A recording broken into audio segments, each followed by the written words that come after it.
Selamat malam semuanya, saya Sona Sembiring dengan NPM 2251093. Jadi tujuan saya membuat video ini ialah sebagai syarat untuk memenuhi ujian tengah semester Hukum Kekayaan Intelektual dengan dosen pengampu Dr. Hari Sutradisemadi, SHMH. Nah, jadi saya akan membahas mengenai arti penting perlindungan kekayaan intelektual di industri kreatif di era digital. Yang pertama, saya akan membahas mengenai definisi hak kekayaan intelektual dan kekayaan intelektual. Yang pertama, hak kekayaan intelektual. Hak kekayaan intelektual merupakan hasil karya yang diciptakan oleh manusia yang memperoleh perlindungan secara hukum atas kekayaan intelektual sesuai dengan peraturan perundang-undangan. Dan kekayaan intelektual merupakan hasil karya atau kreativitas dari manusia itu sendiri dalam bentuk nyata, tetapi belum dilindungi secara hukum. Dapat disimpulkan, yang membedakan hak kekayaan intelektual dan kekayaan intelektual ialah hak kekayaan intelektual merupakan karya yang sudah dilindungi secara hukum, sedangkan kekayaan intelektual merupakan karya yang belum dilindungi secara hukum. Selanjutnya ada jenis-jenis kekayaan intelektual dalam industri kreatif. Yang pertama itu ada hak cipta. Menurut Undang-Undang Nomor 28 Tahun 2014, hak cipta adalah hak eksklusif pencipta yang timbul secara otomatis berdasarkan prinsip deklaratif setelah suatu ciptaan diwujudkan dalam bentuk nyata. Nah, hak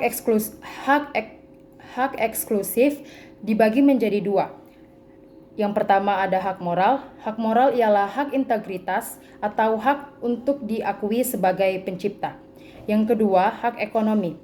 Hak ekonomi ialah hak untuk memperoleh royalti atau keuntungan ketika si pencipta memberikan kekayaan intelektualnya kepada orang lain.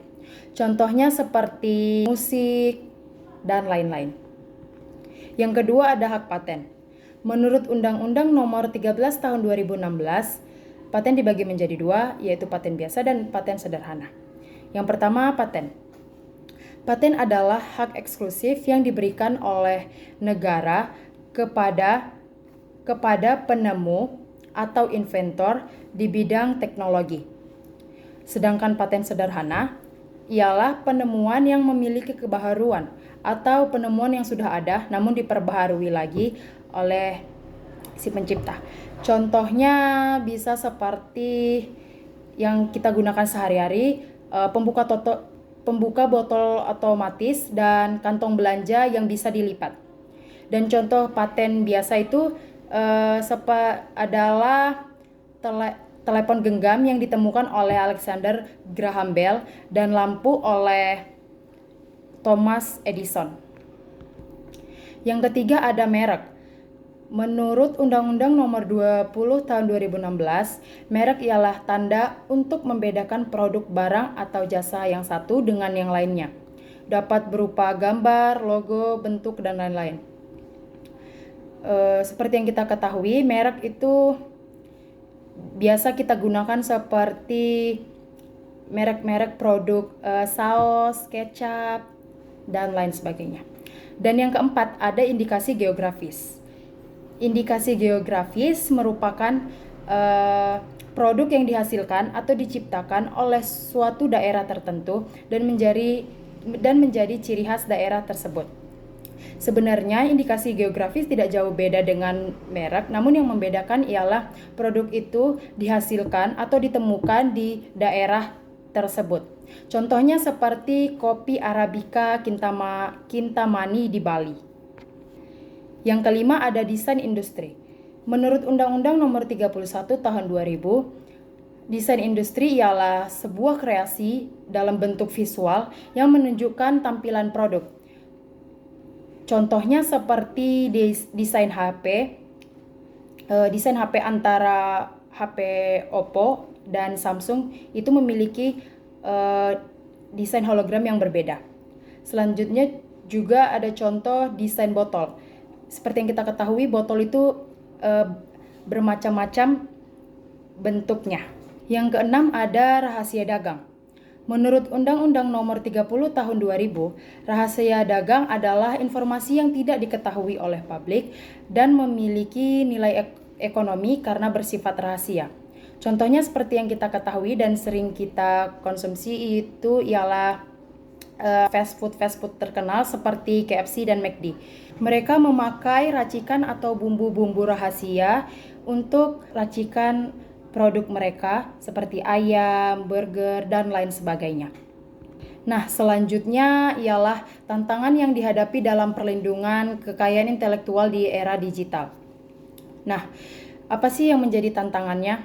Yang menjadi tantangannya ialah pembajakan dan pemalsuan.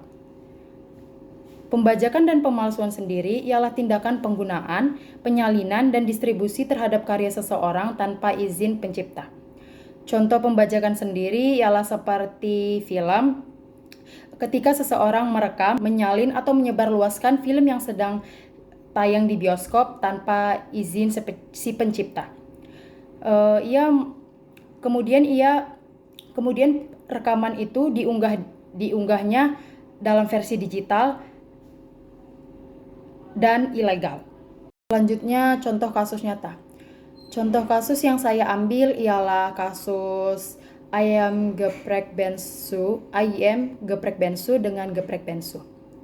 Dengan kronologi, Benny Sujono mendirikan ayam geprek bensu dan ia meminta Ruben Onsu untuk menjadi duta promosi atas makanan yang ia jual atau bisnis ia. Lalu seiring berjalannya waktu, Ruben Onsu mendirikan bisnis ayam geprek sendiri bernama Geprek Bensu.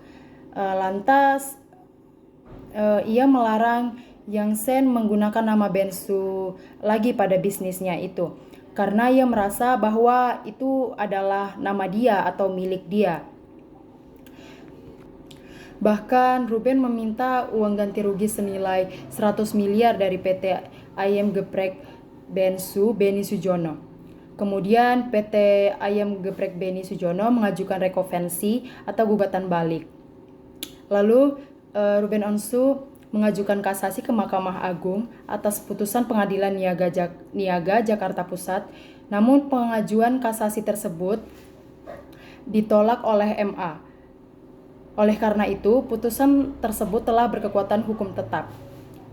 Dan PT Ayam Geprek Benny Sujono adalah pemilik dan pemakai pertama yang sah atas merek Ayam Geprek Bensu Sedap Benar dengan nomor pendaftaran IDM 0006435531 pada tanggal pendaftaran 24 Mei 2019. Apa sih yang menjadi dampak perlindungan kekayaan intelektual? Nah, perlindungan kekayaan intelektual memberikan jaminan hukum dan mengembangkan industri kreatif seperti musik, film, seni, dan desain, sehingga pencipta merasa terlindungi dan tidak takut dengan plagiarisme karena adanya perlindungan hukum itu. Sehingga pencipta dapat berinovasi untuk menghasilkan karya baru. Dan untuk yang melanggar hak kekayaan intelektual akan dikenai sanksi berdasarkan undang-undang tersebut. Selanjutnya ada rekomendasi. Rekomendasi yang bisa saya sampaikan itu ada 3. Yang pertama ada edukasi masyarakat. Mengapa saya merekomendasikan edukasi terhadap masyarakat? Karena seperti yang kita ketahui, masih banyak masyarakat yang melakukan pemalsuan terhadap produk atau mengakui bahwa produk itu ialah miliknya. Jadi saya mau bahwa masyarakat itu tahu adanya perlindungan terhadap kekayaan intelektual untuk melindungi suatu karya atau kreativitas manusia dari plagiarisme. Yang kedua ialah dapat menciptakan platform online yang sederhana dan aman untuk mendaftar hak kekayaan intelektual. Menurut saya, mengapa saya merekomendasikan ini? Karena masih banyak juga orang yang tidak bisa dengan mudah menggunakan platform online atau website tertentu untuk mendaftarkan hak kekayaan intelektualnya. Yang ketiga adalah pemanfaatan teknologi. Seperti yang kita ketahui, teknologi semakin hari semakin canggih.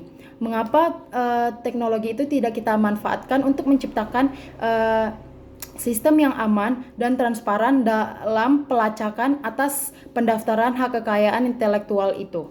Kesimpulan yang bisa saya sampaikan terhadap pentingnya perlindungan kekayaan intelektual di era digital ini. Nah, perlindungan kekayaan intelektual sangat penting dalam mendukung perkembangan dan keberlanjutan industri kreatif di era digital. Karena dengan adanya perlindungan kekayaan intelektual, maka si pencipta merasa aman bahwa produk atau jasa yang ia ciptakan tidak diplagiarisme dan mendapatkan perlindungan.